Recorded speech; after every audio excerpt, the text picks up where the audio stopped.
Excelentíssimo senhor ministro-presidente Cristiano Zanin, excelentíssimo senhor relator ministro Alexandre de Moraes, excelentíssima senhora ministra Carmen Lúcia, excelentíssimo senhor ministro Luiz Fux, excelentíssimo senhor ministro Flávio Dino, excelentíssimo senhor professor e doutor Paulo Gonet, colegas de trincheira, serventuários e serventuárias desta casa, assessores e assessoras e demais espectadores.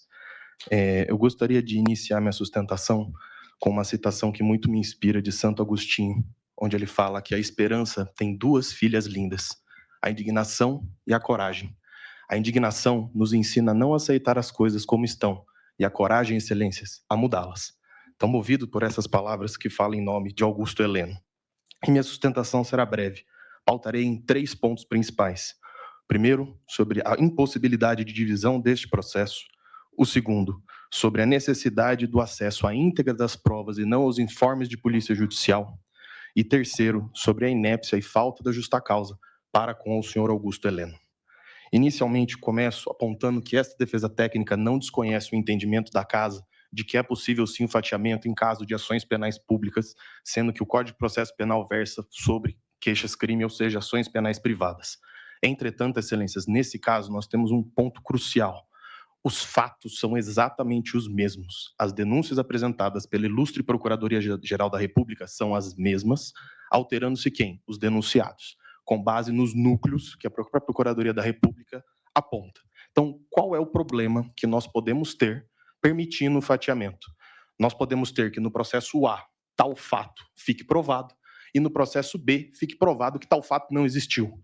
Então, vejamos, um indivíduo há de ser condenado num processo por um fato que existiu, ministra Carmen Lúcia, e num outro processo, ministro Flávio Dino, um sujeito seja absolvido que tal fato não ficou comprovado que não existiu. Nós teremos sentenças antagônicas e discordantes sobre o mesmo conjunto fático. Lembrando que a denúncia é a mesma, mudando somente os denunciados. Meu segundo ponto é sobre a necessidade imprescindível de acesso à íntegra das provas, não aos informes de polícia judicial.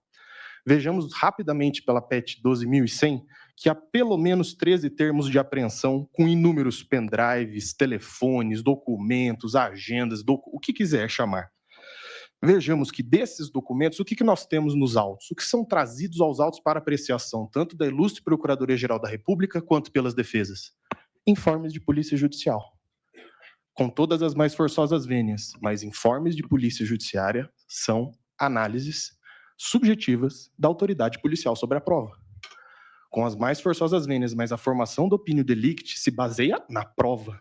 Onde está a prova? Cadê a íntegra da suposta agenda? Porque o que foram colacionadas foram páginas da agenda. Vejamos que elas não estão numeradas. Está na ordem, excelência? Não tenho como dizer. Estas páginas estavam na agenda, ministro Flávio Dino? Não tenho como dizer. Ah, mas o senhor está levantando que a Polícia Federal está forjando provas. Não. Eu estou querendo que a defesa tenha acesso para validar os informes de polícia judicial. A garantia da escorreito processo penal também faz parte da defesa. A defesa tem que ter acesso a estes elementos de prova bruta. A defesa tem que ter acesso às mídias, às folhas, às digitalizações. Como há de se defender com base na opinião da autoridade policial? A forma da opinião delicti da Procuradoria-Geral da República foi feita em cima da opinião, com todas as vênias, da autoridade policial. Ou seja, não há como se defender com base em informes de polícia judiciária. E por fim, excelências, eu trago aqui a questão da necessidade de rejeição da denúncia com relação ao senhor Augusto Heleno por sua inépcia e falta de justa causa. Vamos analisar, primeiramente, o que a Procuradoria-Geral da República traz, ministro Luiz Fux, contra o senhor Augusto Heleno. Primeiro, que ele teria participado de uma live no dia 29 de julho de 2021. E aqui participar, senhores, é tal qual os servidores que estão atrás dos senhores. Ele ficou sentado, não falou uma palavra, não fez um gesto, não fez absolutamente nada. Quem participou da live falando e atuando em primeiro plano seria o ex-presidente Jair Bolsonaro. Ele ficou quieto. O Augusto Heleno não falou absolutamente nada e não se manifestou. E a Procuradoria-Geral da República aponta que esse é o primeiro elemento a comprovar que Augusto Heleno faz parte da suposta empreitada golpista. Ademais, ele aponta que as anotações que foram encontradas nessa agenda, que não tivemos acesso, repise-se, seriam, abro aspas, adotadas pelo grupo criminoso. Onde está isso? Onde que a agenda foi um documento crucial, ministro Luiz Fux, para a formação do grupo criminoso ou para a articulação deste suposto grupo criminoso? Não há. Não tem uma comprovação nos autos que fale que esta agenda foi o documento. Não há um depoimento, não há uma conversa de áudio, não há uma ligação, não há um WhatsApp, um e-mail, não há nada. Isso é, com todo respeito ao professor Paulo Gonet, uma ilação do Ministério Público. Mas eu sigo. A PGR ainda fala que existiria uma, abre aspas, perfeita sintonia com o material encontrado na posse de Alexandre Ramagem. Essa perfeita sintonia se trata do documento já falado pelo advogado, onde a similaridade com o conteúdo, com base numa linha da agenda. Isso é perfeita sintonia, senhores? Senhora, com toda a mais forçosa vênia, a meu entendimento, perfeita sintonia é quando há igualdade. Identicamente foi encontrado todos esses documentos, olha só, essa gama de documentos, todos são idênticos. Então, os senhores e as senhoras estão dizendo que da gama de documentos todas que foram encontradas, de laudos e afins, uma linha de uma página e um documento que versam sobre um assunto é perfeita sintonia?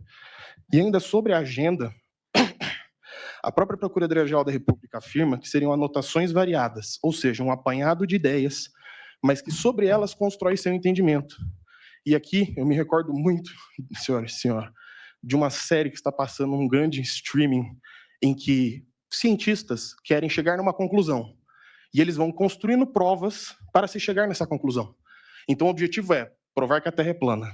Se faz inúmeros experimentos, inúmeros estudos para se provar que a Terra é plana. O que está acontecendo no presente caso. Por isso que falamos de terraplanismo argumentativo. Se está querendo colocar Augusto Heleno na organização criminosa, o que precisamos produzir de prova? O que nós temos que é possível enquadrar Augusto Heleno aqui? Vamos pegar tudo que for possível para falar que ele fazia parte. Só que com todas as vênias, a ilustre Procuradoria-Geral da República, ela se esquece de alguns elementos, que aqui vou elencar. Vamos lá. Primeiro, o celular do denunciado foi apreendido e sua senha fornecida à autoridade policial. Vejamos que nós não tivemos acesso a isso. Nada foi falado sobre o telefone dele. Os duas principais testemunhas de acusação, General Freire Gomes, então comandante do Exército, e Brigadeiro Batista Júnior, em nenhum momento colocam Augusto Heleno em qualquer reunião. Em nenhum momento falam que o senhor Augusto Heleno convocou alguém a participar da empreitada, mandou mensagem para alguém, que alguém falou com eles, ou seja, completamente desconhecido. Não é em nenhum momento colocado que ele teria incitado, provocado, conclamado ou agido por qualquer meio a fazer algo. Ademais, com todas as vênias novamente, esquece-se a Procuradoria-Geral da República que a posse do atual presidente Luiz Inácio Lula da Silva foi coordenada pelo então GSI e ministro Augusto Heleno, que correu de forma escorreita, sem intercorrências, com toda a segurança, tanto que empossado está o atual presidente. Esquece também a Procuradoria-Geral da República, com todas as vênias, que não há uma simples menção do general Heleno a respeito desses acampamentos na frente dos QGs. Não há uma participação do general Augusto Heleno, e muito menos visita dele a qualquer acampamento que o seja. Esquece-se também a Procuradoria-Geral da República que Augusto Heleno disse perante a Comissão Parlamentar Mista de Inquérito dos atos do dia 8, de que ele respeitava o resultado das eleições e que ele respeitou o resultado das eleições. E aqui, excelências, eu trago um último elemento de prova, na verdade, o principal meio de prova deste processo, que é a delação premiada de Mauro Cid. E uma busca rápida, olhando todo o seu depoimento, eu acho o trecho que menciona Augusto Heleno, e aqui eu peço especial atenção dos senhores e da senhora. Abro aspas.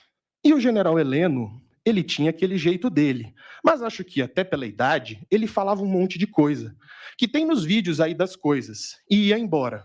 Então, peço atenção, eu nunca vi uma ação operacional ou de planejamento do general Heleno.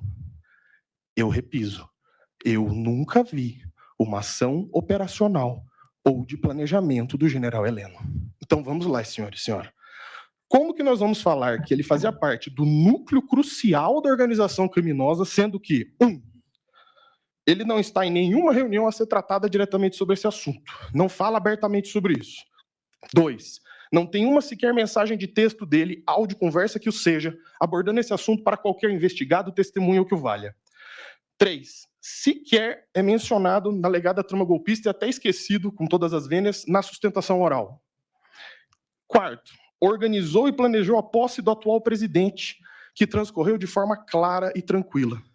E, por fim, o principal meio de prova deste procedimento, que é a delação premiada. O delator diz, ipsis literis, que nunca viu uma ação operacional ou de planejamento. Ou seja, Augusto Heleno não organizou e não planejou absolutamente nada. E não sou eu que estou dizendo, é o delator que está apontando isso. Nós temos conhecimento como defesa técnica de que o standard probatório para o recebimento da denúncia é rebaixado, mas ele não pode ser colocado ao chão, excelências. Vejamos aqui que as provas militam no sentido contrário da versão ministerial. As provas esquecidas pela Procuradoria-Geral da República atestam o contrário. A completa ausência de material probatório que Augusto Heleno fez alguma coisa.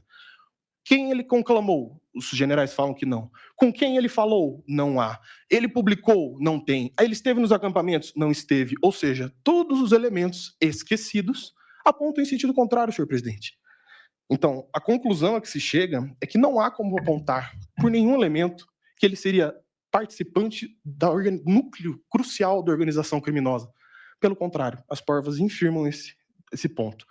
Com base nisso, a defesa pede que a denúncia seja rejeitada, seja pela falta de justa causa ou seja pela sua inépcia com relação ao senhor Augusto Heleno. Muito obrigado, senhor presidente.